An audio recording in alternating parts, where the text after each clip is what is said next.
Hey, everybody. Welcome back to For the Sake of the Argument. Lori Goldman here. Today, our guest was Jamilla Martin. She's an activist with 482 Forward, and she is helping get the petitions out and the signatures needed for the ballot initiative, Invest in My Kids, which is going to help better fund Michigan education. She gave a lot of reasons why our Michigan education has failed over the last 40 years and why the policies put in place by primarily the Republican establishment has decimated what our schools are doing for our kids. And that affects all of us in Michigan. It was a fascinating interview. I hope you'll catch it. You can catch this and all of my future interviews on all social media, Facebook, TikTok, bathroom stalls. No, that's not social media. Instagram, anything you can think of that's social media. I'm on there. Lori Goldman, For the Sake of the Argument. Please join us next time, and thank you.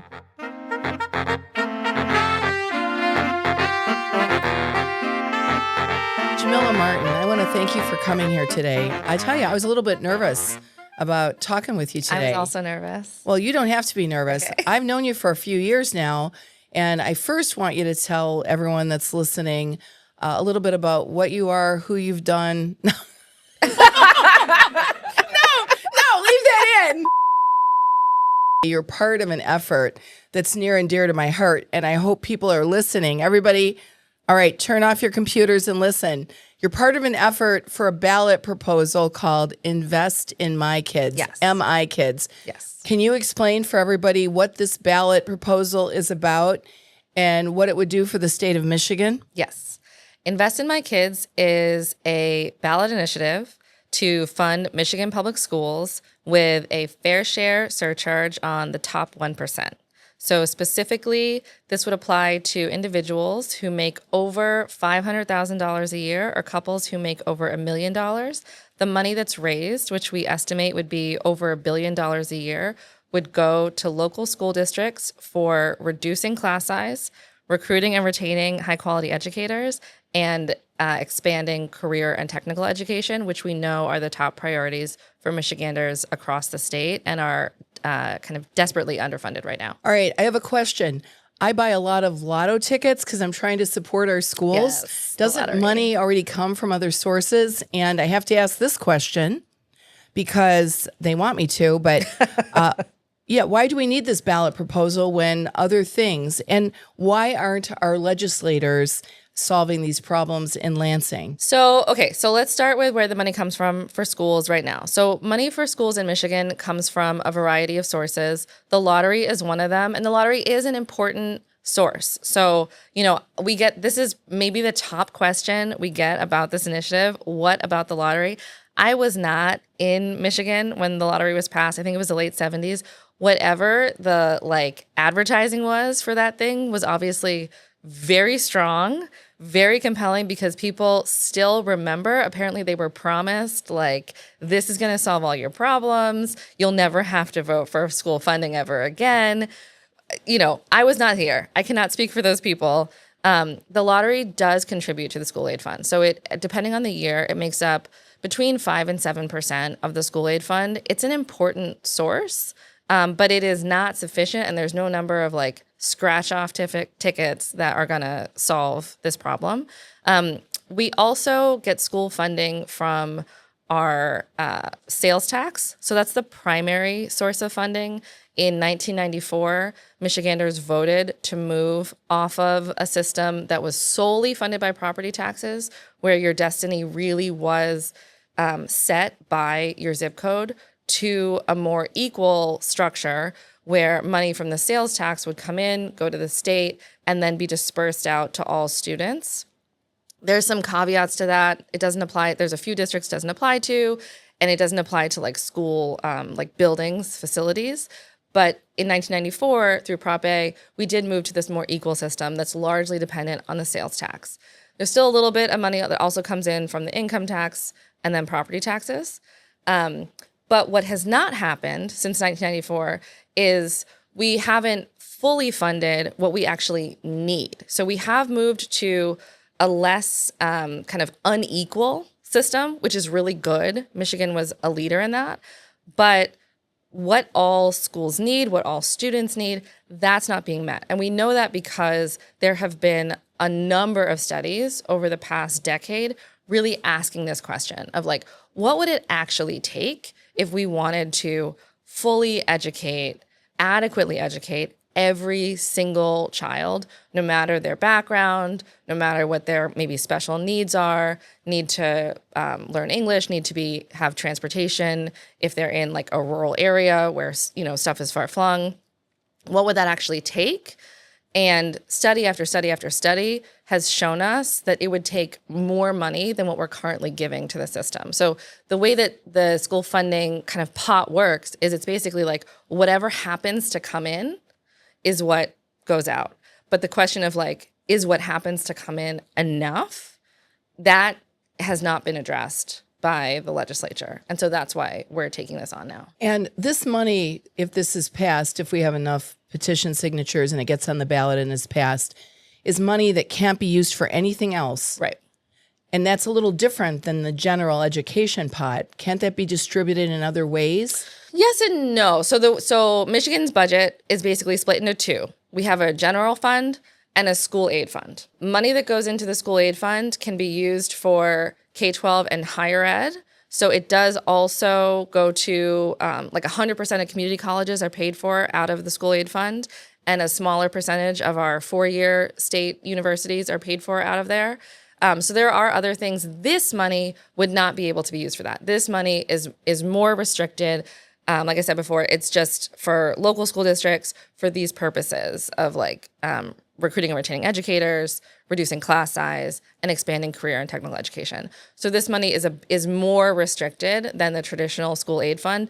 But all the money that goes into the school aid fund right now, it is also restricted for school, just kind of a broader definition of school. Okay, and Michigan's standings in education have fallen. Are we not, if I'm wrong, correct me, at the bottom of the pile now among the 50 states?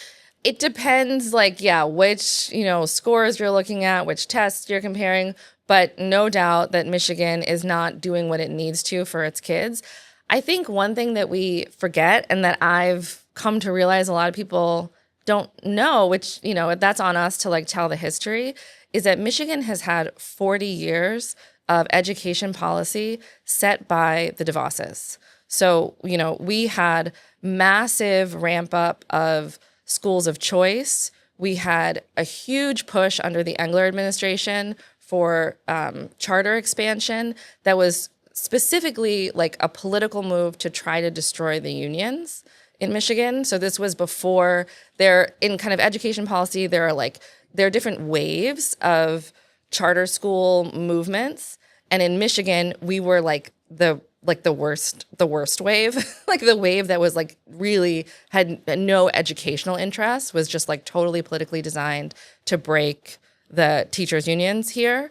So all of that happened in a time of kind of declining kid population during some years. We also have a financial structure that makes it really hard for schools to manage how that happens, which we don't need to go into, but just know that that's challenging. And so when you have kids that are leaving through schools of choice or leaving your district because of charter schools, like the devastation of that the way those finances work out for schools, it puts them into like essentially a death spiral, basically. So all of that happened, and then we had emergency management. So it's like we created these crises for a lot of our large urban school districts and rural school districts. And then when they couldn't withstand these massive forces that were really kind of perpetrated against them by the state, then we said, emergency management, we're going to put somebody in, we're going to take out your school board. This was primarily under the Snyder administration. We're going to take out your school board. We're going to put in this dictator. That person's job is mostly going to be to try to shut down and sell off the district. So in some districts, they literally shut them down and just turned it over to a charter school company. In Detroit, you know, it really was just like piece by piece by piece, just letting it disappear. And by the time we fought for and won and got a school board and a superintendent back, the first thing he did when he came in was just like, we don't have hiring systems anymore. So we have to put in place how we hire. Because literally he was, when he showed up, he was like, this district has been essentially shut down. Decimated. Yeah. And like intentionally so. So I think we all have to remember, or maybe remember is not the right word, but like collectively, the memory of what has been done to our public schools in Michigan, like we don't have it. And we think, well, for the past, because we hear like, historic funding for schools and everything. And in the past 2 years, we have made these great improvements. There has been some progress, but that's coming on the heels of like 40 years of these intentional, well-designed, well-funded, effective attacks. And so, yeah, like it's not that shocking that our kids aren't doing great. And one of the things we have to do is we have to fund them properly, but we also now have to rebuild all of our public school systems that have like been victims of these past 40 years of attacks. When we were talking earlier, you said surcharge. You didn't say tax. Is that because the average Michigander and U.S. citizen gets hives when you say tax? Even if they're standing on a corner with a fucking paper sign and you ask them, they don't want to be taxed because someday they think they're going to be a motherfucking millionaire? A little bit. I mean, yeah, there's been a lot of money put into us reacting negatively to the word tax. I think, that's been pretty effective. It's a national thing. It's not a Michigan problem. The language itself does actually say fair share surcharge. So that's why I say it, is because that's like what's in the ballot proposal itself. But like you'll see in the summary we call it a tax. It is a tax. But yeah, I mean, there's been like billions of dollars spent trying to convince us all that like taxes are terrible, even though turning on your faucet and drinking clean water is great. Flushing your toilet and your poo going away is awesome. Putting your trash out and it disappearing is a dream. Driving on a road, like these are all wonderful things that are paid for by taxes. But yeah, like somehow we've all been conditioned to have a negative reaction to that one word. That is so true. This all seems so common sense to me. Who would be against funding our schools, from our electeds to people running for office, people living in our neighborhoods? Who's against this? Great question. I would say it's a small group of the ultra wealthy in Michigan and nationally who either don't want to pay this particular tax or don't want to see a movement for fair taxation gain ground. And they are using the various entities that they have created and funded in order to push that message out in a way that is more palatable to everyday people. So whether it's coming from the Michigan Chamber of Commerce or the West Michigan Policy Forum or the Small Business Alliance, run by Brian Calley, who was Rick Snyder's lieutenant governor, like they have created all of these vehicles, all of these organizations that sound good, like, oh, this is for business. Oh, this is for small business. Like, this must be great. But that's how they're kind of pushing out their message because, they know it's not popular to say, hey, millionaires and billionaires can't pay more. Don't leave us alone. That's not a popular message. But it is popular to say, hey, small businesses shouldn't pay more, which totally agree. That's not what this is. But, that's what they're doing basically. So it's all funded by, the 12 people who would pay this. And it's just a fear of the wealthy giving any more of it back, when I think it's been proven that they're paying less than their fair share. So if you look at Michigan's state and local taxes combined, everything that we pay, doesn't matter, sales, property, income, whatever. You just look at our income, our taxes combined, and you look at it across our income like brackets, essentially. Folks in the top 1% are paying by far the lowest overall effective tax rate. So more than you and me, more than middle class folks, the poorest among us, we are all paying a higher overall effective tax rate in the state of Michigan than the top 1%. And so for me, it's like this should be a really simple thing. Like I don't know how you look at that and think to yourself that makes sense. How am I willing to say if you make $40,000 a year or $20,000 a year or $60,000 a year, it's completely reasonable that we would ask you to pay this percentage of your income. But once you start making 6 or 7 or 800,000, now you get a discount. Like that to me just seems really basic.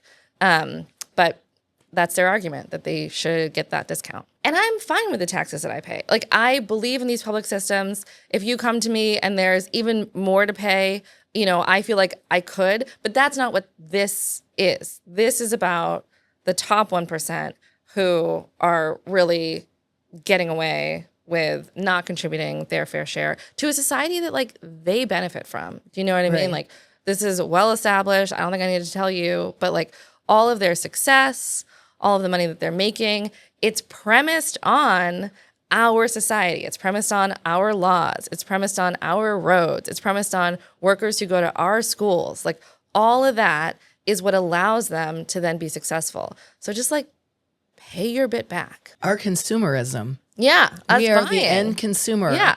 that allowed that. Let's segue a little bit. Okay. 2022 was a big year for ballot proposals in Michigan. There was a lot of talk about those ballot measures driving turnout. Mm-hmm. Do you think something similar is going to happen in 2026 with Invest in My Kids? I do. And I think it's not just Invest in My Kids. So there's a lot of ballot initiatives that are out there right now, both good and bad. So folks are excited about ranked choice voting. Folks are excited about getting money out of politics. Folks are excited about getting money into schools, out of politics, and into our schools. And I think that we lost that last year. One of the things, like, we did not have policies where people could materially improve their everyday lives on the ballot last year.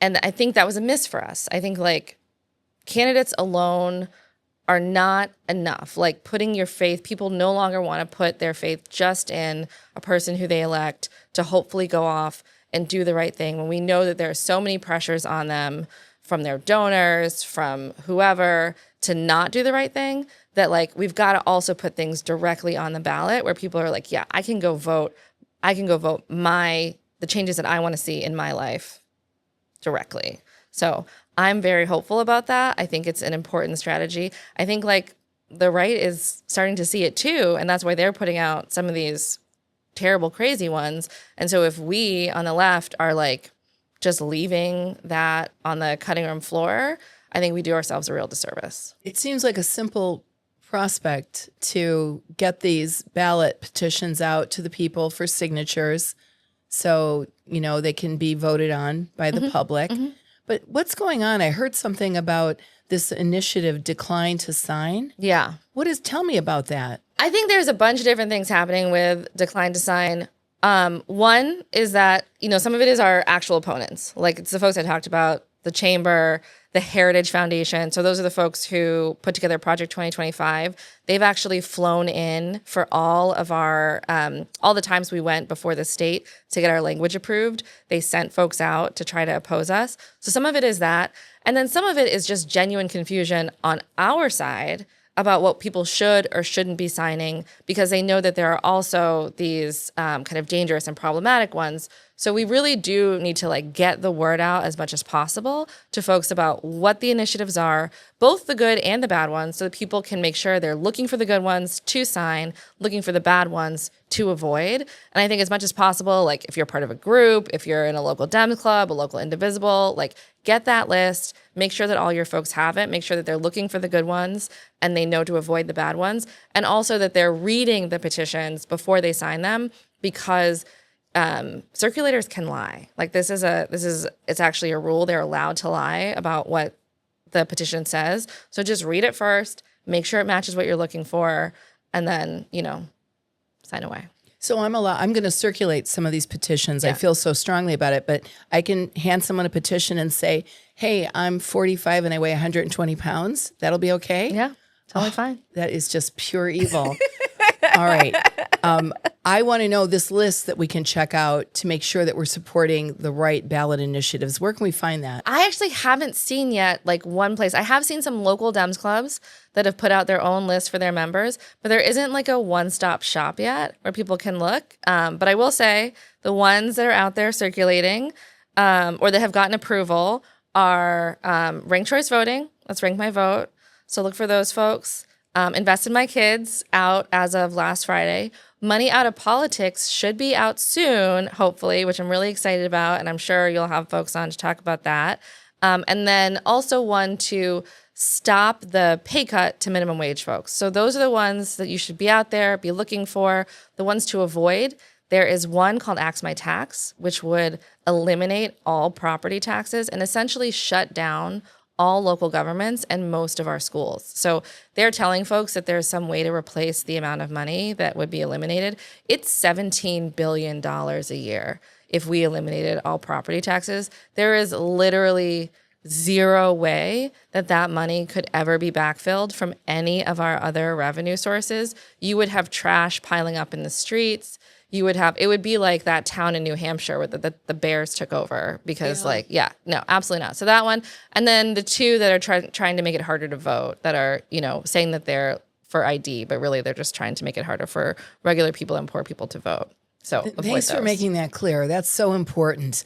Here is some common counter arguments we hear against raising taxes to fund public programs. Okay. I want you to kind of tell me with your experience, what's wrong or misleading about them? One is taxing the wealthy will make them all leave the state or lay off workers. I can see how this makes sense in people's minds, right? Yeah. There's a logic to it. But if you believe in research, you believe in science, I hope a lot of your listeners do. We now have a lot of research looking at states that have passed taxes on the wealthy over the past few years.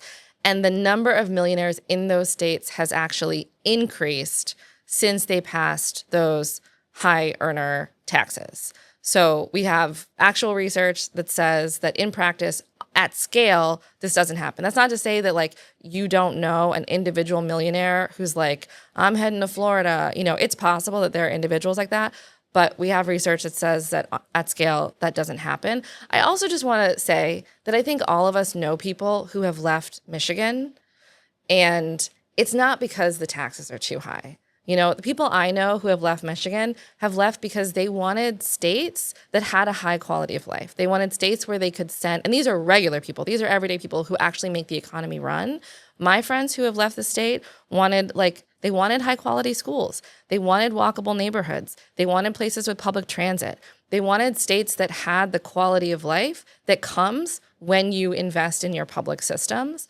And they can't get that here, or they can get it much better in another state, and they're willing to pay for it. So I hear, I get the fear of rich people will leave, but rich people aren't actually who's driving our economy. It's our middle class, and those folks are moving in droves to places with a higher quality of life. That makes a lot of sense. I'll tell you another reason why people leave Michigan, because we're number 3 in the whole country for the most cloudy days. Oh. Well, I actually like a cloud, so I don't mind it. So do I. I can't speak to those people. Yeah, so do I. All right, here's a lightning round. What's the toughest part of being an organizer, especially as a woman and a woman of color?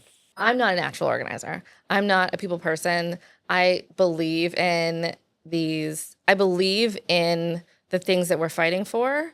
This is the world that I want to live in. This is the world that I want to leave to people behind me. And I know that the way to do it is through organizing. It's not going to happen by writing another, paper.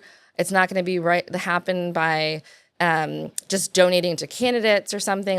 It's going to happen through people power.